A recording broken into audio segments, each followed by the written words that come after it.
What is up, guys? Media Master Menard here today, bringing you guys another video once again. And I'm sorry this video is coming a little bit later in the week compared to normal. I had a really crazy week of school. But now that I'm finally done with that, I had to bring you guys this video because I just finished Daredevil Season 3, and man, it was fantastic. Season 3, in my opinion, is the best MCU TV show to date. And it really solidifies why Daredevil is the best of the Netflix Marvel TV shows. And this is really coming in the wake of the news that Netflix has canceled the Iron Fist and Luke Cage, and I'm pretty disappointed about that. I feel like Iron Fist was really starting to hit its stride in Season 2, and Luke Cage, while it was never the same after they got rid of Cottonmouth, I think the show was really good, and I think a lot of people liked it, and I have to wonder if some of this news is because Disney is making its own streaming service, and these shows might be moved over to that. But let's analyze Daredevil Season 3. There'll be a little bit of minor spoilers, but I won't reveal anything too crazy, so you don't need to worry about that. So basically it starts off right after the end of The Defenders, where Matt is thought to be dead, but in actuality we find out he's alive and he's living in the church that he grew up with the nuns and the father. And it's taken his toll on him, being collapsed on by a building.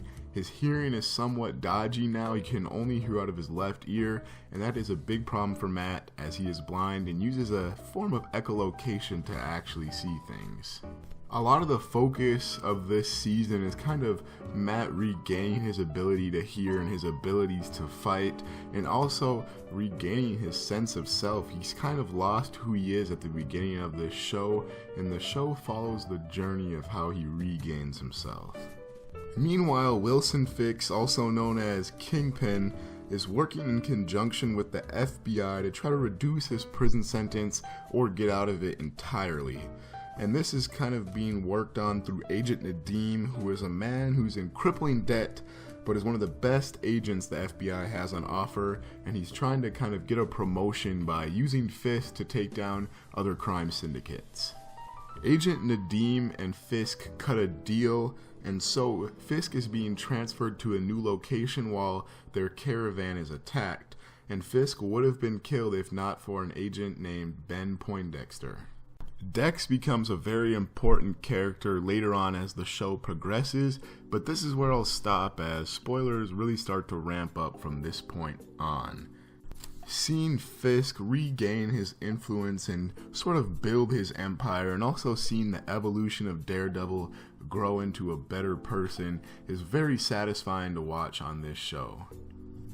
Let's talk about the characters on this show for a minute, as they are really just fantastic, and let's start with the man everyone loves. Vincent D'Onofrio is fantastic as always as Wilson Fisk, and he delivers one of the most compelling and interesting performances of the entire Marvel Cinematic Universe, and that includes movies.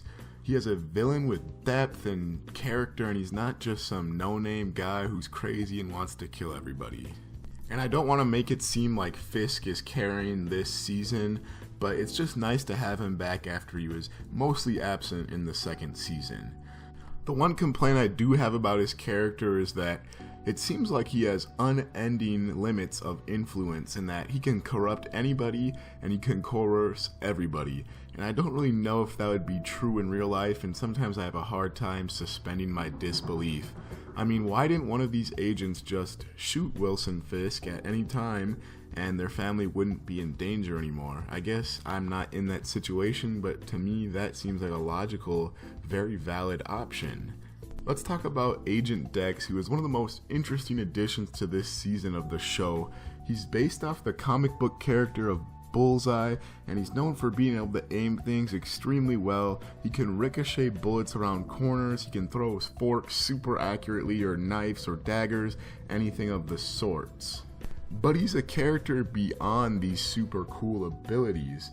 Wilson Bethel does an incredible job of portraying him and kind of giving him character and breathing life into it. You see, Bullseye is a man who has suffered in his past greatly. He's kind of a psychopath and a very mentally unstable man. He's not able to feel empathy or sympathy for other people. and for that he becomes kind of a hired gun or killer for Wilson Fisk. He becomes his right-hand man. Seeing this mentally unstable man interact with Daredevil and Karen and also Agent Nadeem is very interesting, and he really adds a lot to this show. I really liked this character. All the usual suspects are here, and Matt, Karen, and Foggy. The trio is back, and their backstory continues to be grown and nurtured. I think Karen's backstory in particular was very, very interesting. I'm not going to spoil any of it, but there's almost half an episode dedicated entirely to her backstory and how she became who she was and how she has somewhat of a dark past. Some of my favorite moments were between Matt, Foggy, and Karen when they're frustrated with Matt at the beginning of the series and angry with him, rightfully so, but they start to realize as the season goes on they have to be the rock in his life and they have to help him get out of this little funk that he is in, and they learn to forgive each other and their friendship is stronger for it. And I think Charlie Cox as Matt is just fantastic. I mean, everybody knows that by now. He is Daredevil, and I mean, he is so good at playing Daredevil that sometimes I forget that in real life he can actually see and that he's not blind in real life. He just gives such a chilling, believable performance. It's so human and down to earth, and it's really easy to relate to him and know what his character is feeling or thinking. The writing was also fantastic throughout, and I think the biggest thing is the pacing was excellent, and it didn't run into the problems that a lot of other Marvel shows run into, which is a couple episodes of fluff mixed towards episode 8 and 9. This show did not have that, and I was intrigued all the way through and hooked. Episode 1 to episode 13, and it was so hard to only watch one episode at a time. I just wanted to binge watch it, and that's kind of why I finished it in only 4 days. The fight scenes, I mean, what more can I say? This show is notoriously known in a good way for its incredible fight scenes, and they do not disappoint this season. There was a really sick prison escape scene where he is just battling through a ton of different enemies, and it was a one-shot take, and it was just really cool. And then there was also a fight at the end. I won't tell you who's in it, but there's kind of a three-way melee at the end of the series, and it's just really cool, and there's a lot of different things going on, and the cinematography is fantastic for these fights. I also wanted to make a quick note of how good the audio cues are in this season of the show. At the beginning of the season, when Matt can't hear very well and he's deaf out of his right ear, when you have your right headphone in, you cannot hear that very well, and you kind of get to experience what Matt is feeling through that audio. And there's also points where Agent Poindexter is kind of going crazy and he's beginning to be more mentally unstable, and as that's happening you start to hear a ringing and a buzzing going on, so it really adds to the ambiance of the season. Another one of my favorite types of scenes in this season was the one where there's a character inside of another character's head, and this is seen a lot with Fisk being in the head of Matt Murdock, and it's really cool to see the psychological impact Fisk has had on Matt's entire life and how Matt's entire life revolves around beating him. There was also a couple very cool scenes with Fisk learning the backstory of Dex and how he came to be who he is, and we get to see Fisk kind of look on with almost disgust on how Dex became a killer and kind of a crazy psychopath. And that about wraps it up for my review of Season 3 of Daredevil. I mean, it was fantastic if you couldn't tell by my review. And if you have seen the other Marvel Netflix shows, you need to do yourself a favor right now and go watch these.